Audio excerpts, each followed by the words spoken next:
6 signes que vous ne lui plaisez pas autant que vous le croyez. J'essaye de faire le smiley triste. Eh oui. Des fois, les femmes, vous ne comprenez pas qu'un mec peut vous draguer, par exemple, mais en fait, vous ne lui plaisez pas tant que ça. Je suis désolé, mais c'est horrible. Mais le mec peut avoir envie de baiser, le mec peut pas avoir d'autre choix faute de mieux.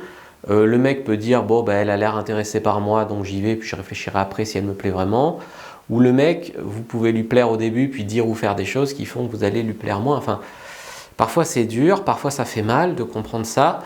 Parfois, vous fréquentez un homme et il vous répond à vos messages, il vous dit qu'on se verra bientôt, là je suis pas trop dispo, mais on se verra bientôt. Et finalement, vous préférez croire que vous lui plaisez énormément, mais que le mec a des tas d'empêchements, plutôt que de voir la vérité en face. Autrement dit, vous vivez dans le déni. Parce que le déni, ça vous obligerait à remettre des choses en question.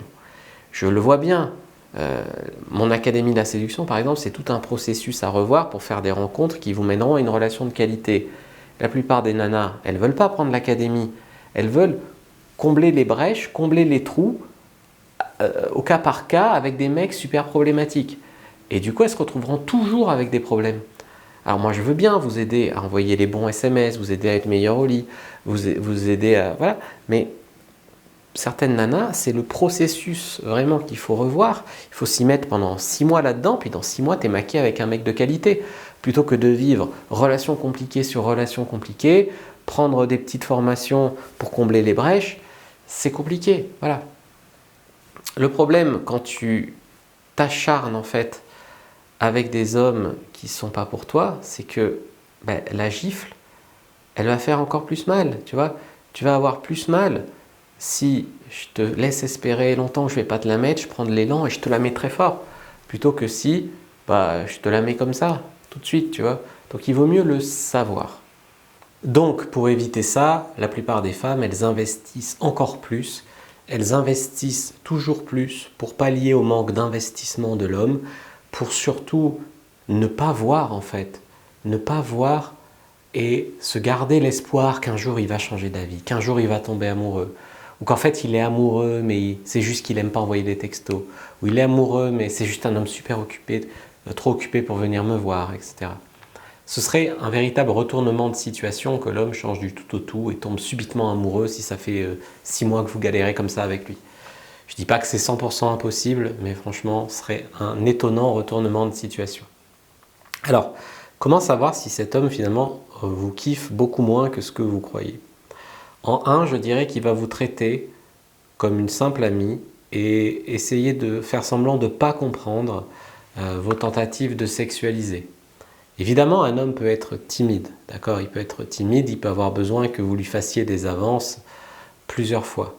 Mais s'il vous traite juste comme un de ses potes, là ça craint. Et si vous lui faites des avances claires et explicites, et que malgré le fait que c'était impossible pour lui de ne pas comprendre que vous êtes intéressé, et il fait semblant de ne pas comprendre, je crois que là, c'est que vous ne lui plaisez pas, quoi. 2, vous êtes toujours la personne qui va vers lui. Vous êtes toujours la personne qui lui envoie un message. Vous êtes toujours la personne qui lui propose de faire des choses. Vous êtes toujours la personne qui lui écrit, qui prend de ses nouvelles, qui propose de se voir. Et lui, il rend jamais la réciproque en fait. C'est très rarement lui, à part quand il va pas bien et qu'il a besoin qu'on l'épaule, mais à part ça, c'est rarement lui qui vous écrit le premier, par exemple.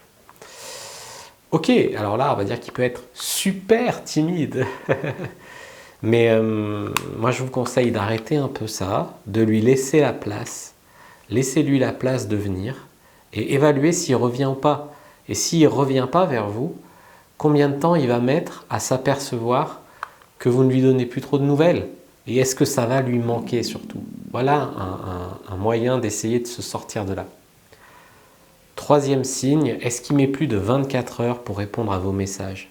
Plus de 24 heures, ça craint. Je sais qu'il y a toujours des femmes qui vont me dire « Moi, je peux totalement rester 24 heures sans écrire au mec qui me plaît. » juste pour me contredire, parce qu'en fait je sais que vous êtes là sur votre téléphone à essayer de voir s'il s'est connecté et pourquoi il ne répond pas ou pourquoi il ne vous écrit pas. Vous êtes là à compter depuis combien d'heures il ne vous a pas répondu, à chercher quelque chose d'intéressant à dire pour lui écrire, mais sans avoir l'air d'être trop intéressé quand même. D'ailleurs j'ai fait mon livre Comment subjuguer un homme par SMS. Je vous conseille vraiment de le regarder pour avoir tout plein d'idées de SMS envoyés à un homme. Donc ce que je veux dire, c'est que nous en tant qu'hommes, si vraiment on kiffe une fille de fou, d'accord, si on la kiffe de fou, on va avoir besoin d'être rassuré qu'elle n'est pas avec quelqu'un d'autre, on va avoir besoin de rassurer qu'elle est bien au courant qu'elle nous plaît, que c'est toujours bon pour quand on se voit, ou simplement on va avoir envie d'échanger avec elle parce qu'elle occupe nos pensées. Et donc, un mec à qui t'écrit et qui met plus de 24 ou 48 heures à te répondre, je veux bien même que le mec soit occupé ou soit pas trop branché SMS, c'est quand même un peu un manque de respect, tu vois. Je sais qu'il y a des mecs qui sont pas bons en texto, mais quand il n'y a aucune communication régulière avec un homme, c'est jamais bon signe. Ou quand un homme ne vous appelle jamais, c'est jamais bon signe. Quatrième signe, il vous propose de vous voir, mais uniquement le week-end. Ou alors uniquement au dernier moment. Je ne sais pas encore ce que je fais ce week-end, je te dis samedi matin, si on peut se voir samedi après-midi, c'est bon? Tu vois, ce genre de truc. Ou alors, généralement, s'il veut vous voir, c'est que le week-end, ou alors un soir de semaine, mais uniquement à partir de 21h, et puis chez lui ou chez vous directement, quoi. On ne s'encombre pas de trucs sociaux. Donc, moi, je pense que ça, c'est un peu un homme à l'arrache, tu vois. C'est soit un homme qui vous prend comme un plan B pour combler ses trous, même si c'est votre trou qui comble, et vous, en fait, vous êtes la faute de mieux, en fait. Soit c'est un mec à l'arrache, complètement désorganisé, etc. Mais encore une fois, si vraiment ça te tient à cœur de voir cette fille, elle ne devrait pas passer après tes potes ou une autre nana, et tu devrais pouvoir t'organiser un minimum pour elle, pour la voir. Parce que si vraiment tu tiens à elle, et que c'est vraiment juste un problème d'organisation de la voir, je veux dire, quand il y a la motivation, normalement on trouve des solutions. En 5, est-ce qu'il vous parle d'une manière ouverte, assez ouverte, et d'ailleurs ça vous fait souffrir, d'autres femmes qui matchent sur Tinder, avec qui il flirte au travail, etc. Alors, peut-être qu'il veut vous rendre jalouse. Je suis sûr que vous vous dites, c'est une stratégie de séduction pour me rendre jalouse. D'ailleurs, ça marche, il me plaît encore plus. Si ça en est une, c'est un manque de respect. Et si ça en est pas, c'est sa manière à lui de vous faire comprendre qu'il ne veut pas être sérieux avec vous. 6, il est toujours trop occupé. Ça, il faut arriver à l'entendre. C'est comme quand un homme te dit je veux pas de couple et que vous n'entendez pas, tu vois. Je veux pas de relation, mais, et toi tu entends que le mais et pas je veux pas de relation. Je veux pas de relation, je veux pas de relation avec toi. Parce que s'il rencontrait Scarlett Johansson, ça serait autre chose. Ben là, un mec qui est toujours trop occupé, c'est un mec qui est toujours trop occupé pour toi, pour te voir, pour faire l'effort de s'organiser autrement pour te voir, manque de motivation, manque de priorité, etc. En fait, on trouve toujours du temps pour les femmes ou les hommes qui nous intéressent, d'accord ? Normalement, je vous encourage toujours à être avec quelqu'un qui fait des efforts pour vous traiter comme vous méritez de l'être. Donc, au final, les raisons que vous allez trouver, les excuses pour justifier qu'il ne fait pas d'efforts, on s'en fout. On s'en fout. Surtout si vous lui avez dit. Il n'y a plus d'ambiguïté si vous lui avez dit. Si vous lui avez donné votre mode d'emploi, si vous lui avez dit « Écoute, tu m'envoies vraiment pas assez de SMS, moi j'ai du mal à envisager une relation avec un mec qui m'écrit un SMS par semaine au dernier moment pour savoir si on se voit, j'ai besoin de m'organiser un peu plus, puis j'ai besoin d'attention au cours de la semaine, est-ce que tu es capable de faire ça ?» Vous lui avez donné votre mode d'emploi, s'il ne le fait pas malgré ça, comprenez le message. S'il le fait, ok. Avoir un mec pour ne pas être seul, avoir un mec parce que vous avez trop peur de ne pas y arriver, ou avoir un mec parce que vous avez peur de la solitude, ou avoir un mec juste pour avoir un mec parce que la pression sociale dit qu'il faut avoir un mec, c'est non. Par contre, avoir une relation que vous méritez, qui vous mérite et fait que vous vous sentez bien, c'est oui. Avoir une relation qui vous fait souffrir, qui vous fait stresser, qui vous fait vous poser des questions, couper les cheveux en quatre, attendre dans l'angoisse un message, c'est non. Voilà. Ça, c'est vraiment quelque chose que je voulais vraiment partager avec vous.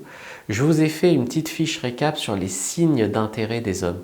Les signes que vous lui plaisez, les signes que vous ne lui plaisez pas. Je vous ai fait une fiche récap, un peu une anti-sèche en tout cas sur ce sujet-là, très complète, hein, qui vous récapitulera l'essentiel des signes. Et si par exemple, vous voulez de temps en temps juste revoir si ce qu'a dit cet homme ou ce qu'a fait cet homme est un signe d'intérêt, vous prenez la liste des principaux signes d'intérêt et vous l'avez toujours sur votre ordi ou sur votre téléphone comme ça. Donc n'hésitez pas à prendre votre fiche récap sur les signes d'intérêt des hommes. N'hésitez pas à liker, commenter, partager cette vidéo. Merci d'avoir regardé jusqu'au bout, vous savez que c'est important pour moi. Prenez votre formation également offerte, 17 messages irrésistibles à envoyer à un homme dans la description de la vidéo. Moi je vous dis à bientôt et que le Dieu de la séduction soit avec vous les amis.